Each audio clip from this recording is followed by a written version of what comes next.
Hey YouTube, this is Tom at TM Aquatics, and I hope everyone's doing great. It's been a couple weeks since my last upload. As usual, just been terribly busy here in the fish room at TM Aquatics. I've torn down some tanks, set them back up, moved some fish around, and that's what today's video is all about. We're going to show you all the changes and everything going on here at TM Aquatics. So stick around and check this out.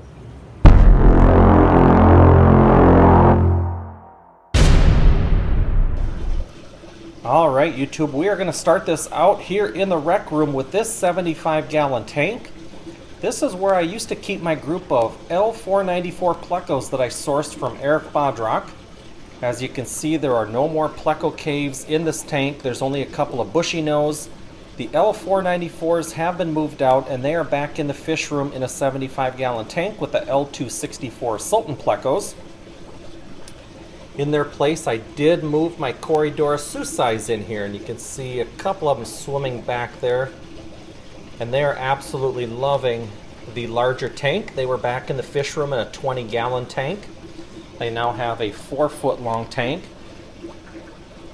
Didn't do too much to really rescape the tank in place of the Pleco caves over here. I have a rock pile with outcroppings of different types of Bucephalandra. Clearly added a bunch of leaf litter in here. These are locally sourced oak leaves. I did change the orientation on this branch here and have a little bit of Java moss down underneath that the cherry barbs are absolutely loving because now they have a spawning media in here. Added a little bit of Java fern in here as well. And some water wisteria, which should grow fast and fill in and provide quite a bit of shade in this tank, which will make the Corys a lot more comfortable. But overall, I like how it turned out. It's pretty simple, yet functional for the Corydoras. I do plan to add another group of Corydoras to this tank here. I do have an opportunity to pick up a pretty rare Cory, and hopefully I'll have them here in the fish room within another week or two, and we'll definitely share that via YouTube video if that transaction happens. But anyways, this is the old L494 tank. This is now the 75-gallon Corydoras Duplicareus tank. Tell me what you think.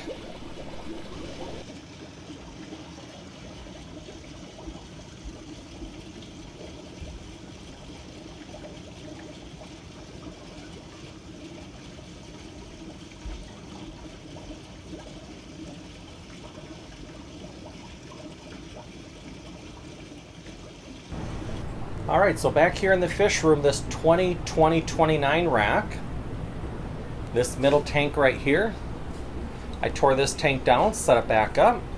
This used to have all my cull shrimp in it, along with my red coral pencilfish. Used to have a bunch of rocks, spiderwood, a bunch of Anubias nana petite, and a bunch of Subwasser tang. I sold the Subwasser tang, I sold all the Anubias nana petite, just have some Java moss in there. Some locally sourced leaf litter. These are oak leaves. And then I did move in my group of Corydoras Duplicareus. I have a group of 10 of them in here. These were locally bred and sourced from my brother, actually, who's breeding quite a few of these little buggers. Corydoras Duplicareus is also the thumbnail for this video. But they're an absolutely beautiful Corydoras. These guys are just growing really fast, really well. Looking forward to getting these to reach adult size and start spawning for us here at TM Aquatics. This is now where I'm keeping my group of Corydoras Duplicareus.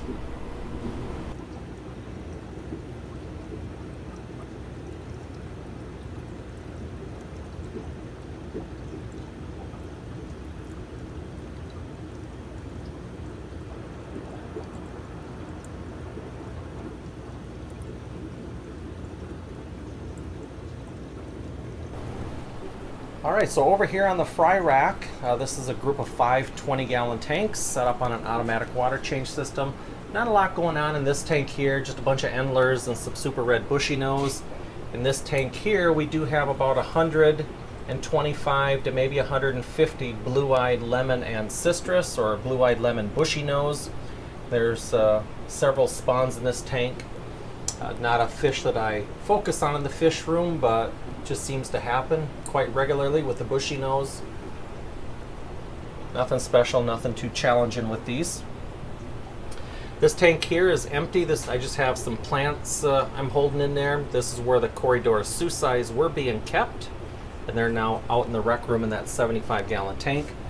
This tank here, we have some green laser Corydoras and a couple of Lamprologus ocellatus gold shell dwellers. South American Corydoras catfish with some Lake Tanganyikan African cichlids, but they get along just fine. As you can see, the Corys and the ocellatus are about the same size. There's an ocellatus center frame. There's another one in the background by the sponge filter. And there's about 20 or 25 green laser Corydoras in this tank. And then finally in this tank here, I have my largest green laser grow outs currently in the fish room. This tank was full of green lasers, as was this tank. But between the combination of the Quad City fish swap and a recent wholesale order that a wholesale transaction, I sold quite a few green laser Corydoras. And there's only about maybe 10 or 12 green lasers of that size still in this grow out tank here. That's what's going on over here on the grow out tanks. Now over here on this rack, we have a lot of stuff going on over here. And I guess we'll start out down below. This is a quarantine tank or a hospital tank. I have a Sultan Pleco in there that I'm treating. She isn't feeling too well and starting to look a little better, so I might move her back into the general population here pretty soon. But in this tank here we have, I don't know, 30 or 40 green lasers. And they're all hiding out back there. They might come out here, they might think they're getting fed right now. This 10-gallon tank next to them, I have some Daisy's blue rice fish and some lemon blue-eyed and some super red bushy nose Plecos. But the Daisy's blue rice fish are going to be a new dither fish of choice here in the fish room. I just think they're a cool little fish. They're easy to keep, pretty hardy, and they can withstand a pretty wide temperature range. So they should do fine in my Corydoras tanks, and probably shouldn't have too much difficulty in the warmer temperatures that I keep some of the Plecos. They spawn every morning, prolific little things, and we are growing out about 50 or 60 fry. I'll show you those here in just a second. Now you can see all the green lasers over here moving about. They think they got some food. Super cool fish. I think a 125-gallon tank with a school of about 50 or 60 of these would just look incredible. I think it'd be a real cool display. Maybe some angelfish or something like that up above them. Anyways, moving along, the L260s, Queen Arabesque Plecos. I did get another spawn out of them, but sadly when the eggs hatched, the male kicked all the eggs out of the cave. The wigglers kind of freaked him out, and in the process he immediately squished and broke the yolk sac on 8 out of the 16. One of the remaining 8 was severely damaged but still moving, but that passed within, I don't know, a couple hours. And then I lost 2 more that same night, so I only ended up with 5. 5 is better than none. A small victory is still a victory. And nobody said breeding Plecos, high Pancistrus, and Bacultias was easy. And if it was, everybody would be doing it, and their prices would be a lot more affordable. Down here in this egg tumbler, a little disappointing. I did have an L134 leopard frog Pleco spawn. Managed to get 12 wigglers. 9 of them passed away last night. See, they're still pretty young. There's only 3 remaining in there, but it looks like 2 more have passed away, and it looks like we only have 1 moving right there. And again, if breeding leopard frog Plecos was easy, everyone would be doing it, and they wouldn't cost 50 or 60 bucks. Nothing happening here with the CW049, the black diamond Corydoras. I have 13 in this group. I would like to add more. If anybody is aware of anyone that has CW049s available, let me know. I'd be interested in anywhere from 4 to 8 more. They're pretty spendy little Corydoras, but got to spend money to make money, and I like to keep Corys in large groups. I like to keep them in groups of 15, or so. And I only have, I think, 13 in this group. But anyways, would like a much larger group. Over here, the Corydoras Duplicareus. Nothing going on with these. You can see there's a big fat female. I think I have 20 in my group of Equus, and they are all hiding out back there behind all that Java moss. But they are going through a simulated dry period. Haven't been doing any water changes. I'm keeping this top vented so the water level can drop a little bit, and won't do any water changes for 6 to 8 weeks. We're only 2 or 3 weeks in, so we have another month and a half or so to go. And then I'll follow it up with, big daily water changes and lots of blackworms, and hopefully get these things to trigger. But the females are big and gravid, and the males are willing. We just can't get the females to go along with the program. So anyways, that's what we got going on there. And then here in this tank, I have about 25 L134 leopard frog Plecos. You know what? Let me go grab a flashlight real quick. That'll make this a lot easier. All right, we got a flashlight. We can see them a little bit better now. But I have about 25 L134s in here. And this came out of my big spawn of 50 where I didn't have a single loss. It's just really interesting how you can have a big spawn, not lose one, and then you have another spawn and you lose them all. It's just, haven't figured out and cracked the code yet, I guess. One inside that cave. Really funny because in this tank, none of the Pleco fry like to go in the caves. And then next door in this tank here, all the fry like to go in the cave. So in this tank here, we have about 25 L134s, and then we also have a bunch of L260 Queen Arabesque. And you can see the two different types. The Queen Arabesque like to go all the way to the very, very back of the cave. The L134s kind of stay a little closer to the opening. That's what's going on in those those two tanks. This one here, this tank here, we got a bunch of green laser Corydoras. This tank here, more green laser Corydoras. I think we have about 70 between these two tanks here. Whoops. And then up here in this tank, this is a bunch of Daisy's blue rice fish. There's probably 50 or 60 Daisy blue rice fish fry growing out. Again, I'd like to grow out about 100.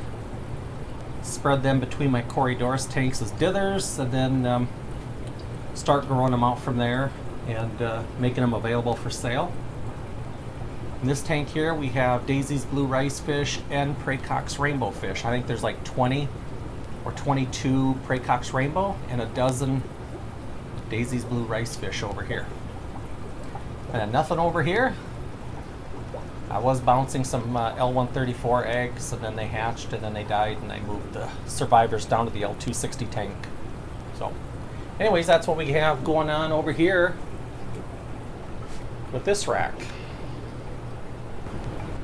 All right, back over here on this rack, I did make one notable change, and that was this tank up here. And this is where I used to keep my tangerine tiger shrimp. And I had a big die-off of that colony, and moved the surviving tangerine tigers down here in with my blue dream shrimp. And I do plan to sell off all my shrimp at our next club auction. So I have blue dreams and tangerine tigers down here. Those will be sold, and this tank will be set back up as a grow out tank. This is where I keep my Bloody Mary shrimp. Same thing, I'll plan on getting rid of all the Bloody Marys and getting this tank set up as a grow out tank. And then over here, that's where I have my yellow Neocaridina's, and I'm on the fence whether or not I want to keep the one shrimp tank or tear that tank down and set it up for more Corydoras or something. I guess we'll wait and see on that one. But this tank here was torn down. Again, this is where I kept my tangerine tigers. Did set it back up, and this is where I put my group of 12 little Corydoras axelrodi. And they're just little. I've got a lot of growing out to do, but real nice, cool looking Corydoras. Pretty basic Corydoras. Not a high dollar Cory by any stretch, but still neat looking Corydoras. I'm excited to have these in my fish room. Again, nothing too special, just some oak leaves, pool filter sand, some narrow leaf Java fern, and they are happy, happy little Corydoras. Put these are the Corydoras axelrodi, wherever they went. There they are. Corydoras axelrodi.